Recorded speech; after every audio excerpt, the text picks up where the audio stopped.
원격 수업으로 전환했던 초중고 학교들이 21일 오전 일제히 교문을 열고 등교 수업을 재개했는데요.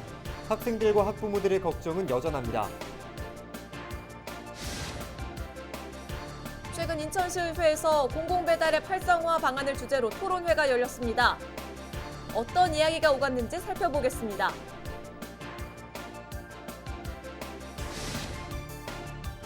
부천국제 만화축제 빅코프가 지난 19일 개막했습니다. 부천국제 만화축제는 코로나19 여파에 비대면 방식을 선택했습니다. 2021학년도 대학 수학능력시험 인천지역 응시생이 지난해보다 3천여 명 줄었습니다. 재학생은 지원자의 73.9%였습니다.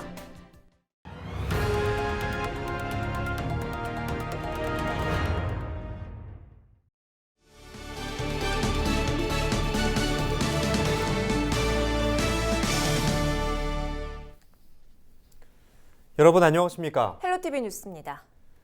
지난달 말 코로나19 재확산으로 고3을 제외한 학생들의 등교가 전면 중단됐는데요. 21일부터 제한적으로 남아 등교가 재개됐습니다. 등교가 중단된 지 약 한 달 만인데요. 교육당국은 추석 연휴 이후 코로나19 확산 상황에 따라 등교 수업 확대 여부를 결정할 계획입니다. 김진재 기자입니다.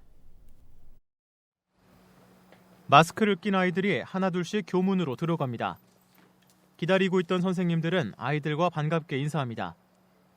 코로나19 재확산으로 중단됐던 등교가 다시 시작된 겁니다. 지난달 26일 전면 원격 수업으로 전환된 지 26일 만입니다. 친구를 만나서 기분 좋아요. 21일부터 등교는 재개됐지만 사회적 거리두기 조치에 따라 등교 인원은 최소화됩니다. 유치원과 초중학교는 전체 학생의 3분의 1 이내로, 고등학교는 3분의 2 이내로 등교 인원이 제한됩니다. 학교에 가지 않는 날에는 이전과 마찬가지로 원격 수업을 듣습니다. 한 달 내내 집에서 아이들과 씨름하던 학부모들은 제한적으로 남아 등교가 재개되자 한시름 덜었습니다. 주변 엄마들하고 얘기를 할 때 추석 전에는 힘들지 않을까라는 생각을 많이 하고 있었어요. 근데 이렇게 추석 전에 등교가 재개돼서 참 다행이라고 생각하고 있습니다. 교육당국은 추석 연휴 특별 방역 기간을 고려해 다음 달 11일까지 등교와 원격 수업을 병행할 예정입니다.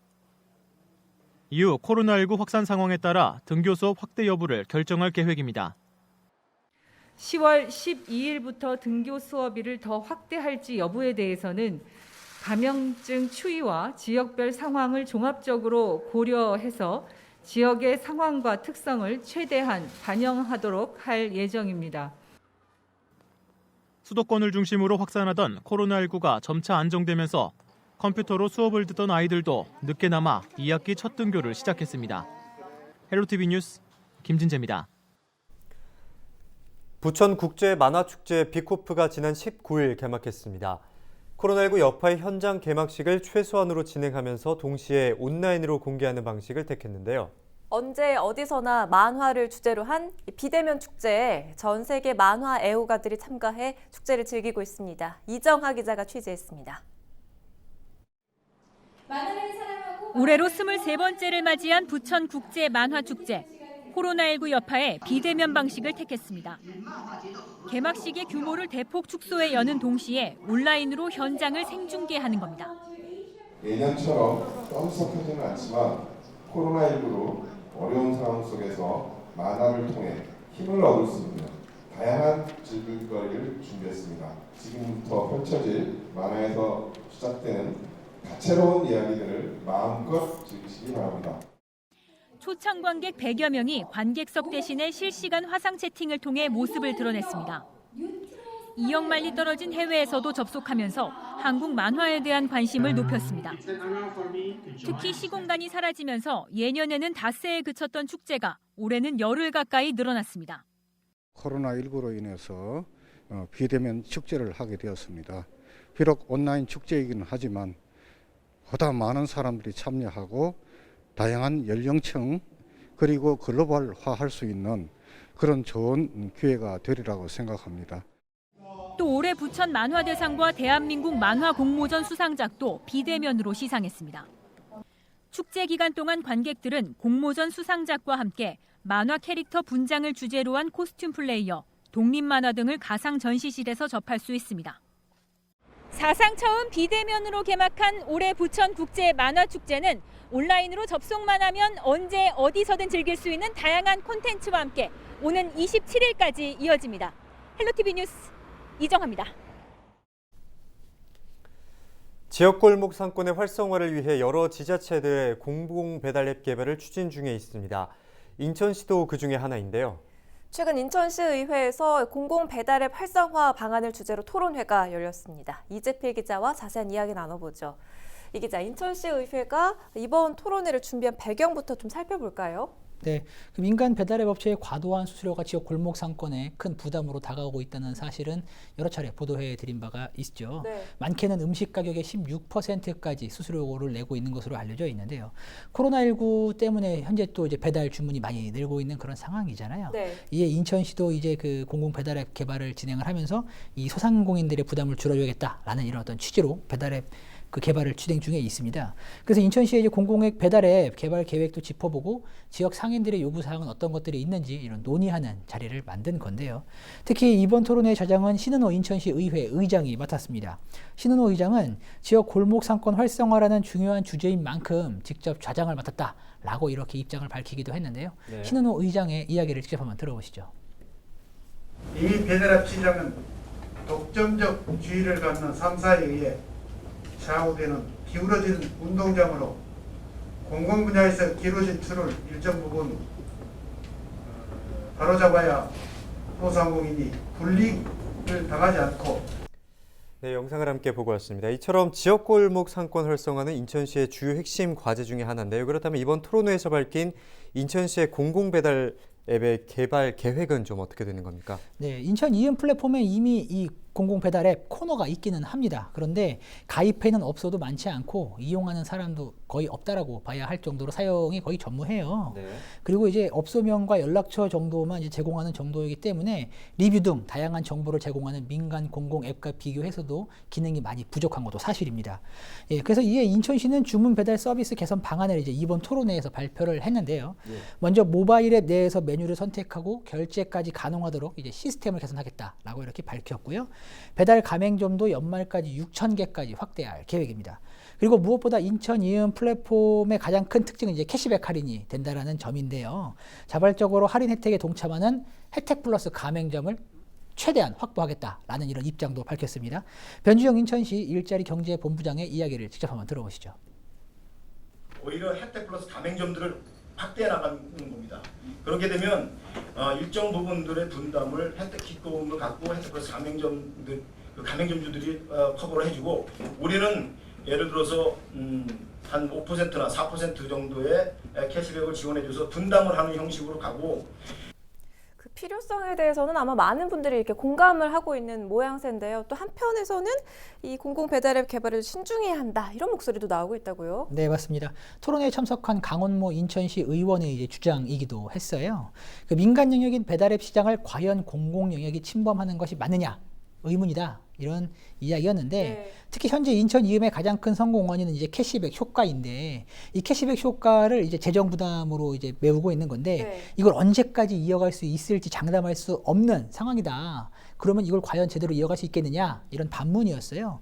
이에 현재 인천 서구에서 배달서구라고 이제 공공 배달앱을 운영하고 있는데, 이 배달서구의 운영 상황을 한번 보면서 확대해가도 늦지 않겠느냐, 신중해야 한다, 이런 입장을 밝혔거든요. 강원모 의원의 이야기를 직접 한번 들어보시죠. 이것을 성공시키기 위해서는 각 지자체의 의지가 굉장히 중요한 겁니다. 그냥 무조건 도입한다고 되는 건 아닌 것 같거든요. 그만큼 자기의 노력과 정말 열정이 투입되지 않으면 이건 자리 잡을 수 없는 그런 사업인가라고 생각합니다. 그래서 서구의 어떤 그런 그 모습에 조금 더 노하우를 축적하고. 지역 상인들도 이번 토론회에 참석을 했는데 상인들의 입장은 좀 어떻습니까? 토론에 참석한 상인들의 입장은 이제 지자체별로 이제 개별적으로 진행을 하게 되면 너무 늦는다 라는 이런 입장이었습니다. 예. 2000년도까지는 광고 전단지가 이제 주요 홍보 수단이었고 이후에는 뭐 아시겠지만 이런 책자, 안내 책자가 주요 홍보 수단이었어요. 그리고 지금은 배달앱이 상인들에게 가장 주요하고 유일한 홍보 수단이라고 강조를 했습니다.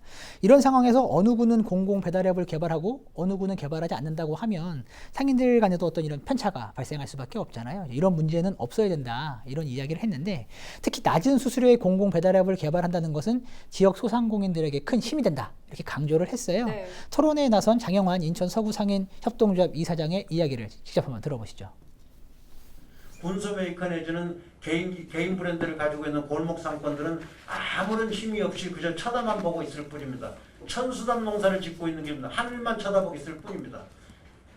이 사람들 상대로, 이분들을 상대로 공공 배달앱이 필요하다. 그렇게 저희들은 얘기를 하고 있는 것입니다. 이 골목 상권 활성화는 지역의 현안 가운데 하나인데 인천 공공 배달앱 개발 사업 어떻게 진행될지 좀 지켜보죠. 이재필 기자였습니다.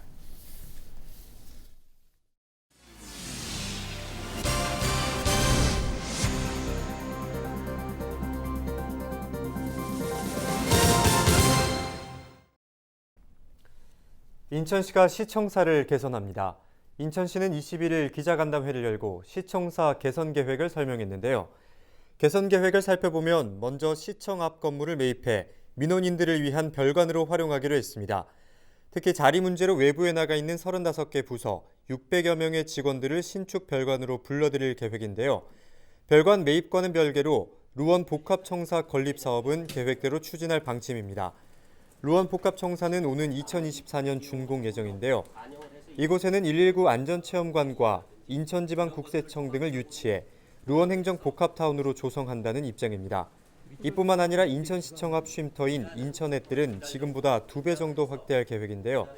시청 운동장 부지에 500면 규모의 주차장 건물을 짓고 건물 옥상을 공원으로 꾸며 인천эт들과 연결한다는 방침입니다. 이 청사 환경 개선이라는 게 공무원들을 위해서 하는 것도 있지만 민원인들의 불편을 해소한다 이런 측면에서 반드시 추진해야 된다 이렇게 생각을 하고 있고 인천 앱들은 단순히 뭐 광장을 넓히는 그런 것도 있지만 지금 정부의 시정부의 철학인 소통과 이음 이런 것들을 실천한다 이런 차원에서 의미가 있다고 저희들 생각이 됩니다. 네, 인천국제공항이 있는 영종에는 종합병원이 없습니다. 영종 주민을 위한 의료 진료는 물론 항공기 사고와 감염병에 대응하기 위해 병원 건립이 반드시 필요한데요. 300병상 규모의 종합병원과 감염병 전문 병원이 필요하다는 연구 용역 결과가 나왔습니다. 이정윤 기자가 보도합니다. 우리나라 관문인 영종국제도시에 국립종합병원 형태의 의료기관 설치가 필요한 것으로 나타났습니다. 영종 주민을 위한 의료 진료와 대형 항공기 사고 등 긴급 의료 체계를 갖춰야 하기 때문입니다. 특히 신종 바이러스 등 감염병 발생에 대한 신속한 대응 체계가 시급하다는 판단입니다. 연구 용역 결과 영종국제도시에는 국립종합병원 형태가 최적인 것으로 분석됐습니다. 일반 진료와 응급의료센터를 갖춘 308병상 규모의 종합병원과 감염병 전문시설을 함께 설립하는 안입니다. 감염병 전문시설에는 36병상 규모의 감염병 전문 병원과 350실 규모의 생활치료센터를 조성하는 겁니다. 건립 예산 규모는 종합병원이 2,316억 원, 감염병 전문병원 769억 원, 생활치료센터 1,770억 원입니다. 국립종합병원을 건립하면 비용 대비 편입, 즉 BC값은 0.95로 나타났습니다. 생산 유발 효과는 4,352억 원, 부가가치 유발 효과는 1,770억 원인 것으로 분석됐습니다. 인천경제청은 이 같은 내용이 담긴 연구 용역 최종 보고회와 온라인 주민 설명회를 개최했습니다. 경제청은 보고회에서 나온 의견들을 반영해 이달 말 용역을 마무리하고 종합병원 유치 방안을 마련할 계획입니다. BTV 뉴스 이정은입니다. 인천시 교육청이 2021학년도 대학 수학능력시험 응시원서 접수 마감 결과 지난해보다 3,009명이 줄어든 24,717명이 지원했다고 밝혔습니다. 이 중 재학생은 18,261명으로 전체 지원자의 73.9%인데요. 지난해보다 2,456명이 줄었습니다. 졸업생은 5,768명, 검정고시자는 688명이 지원해 각각 전체 지원자의 23.3%와 2.8%를 차지했는데요. 졸업생 응시자는 지난해보다 580명이 줄은 반면 검정고시자는 27명 늘었습니다. 2021학년도 대학 수학능력시험은 오는 12월 3일 실시될 것으로 예상됩니다.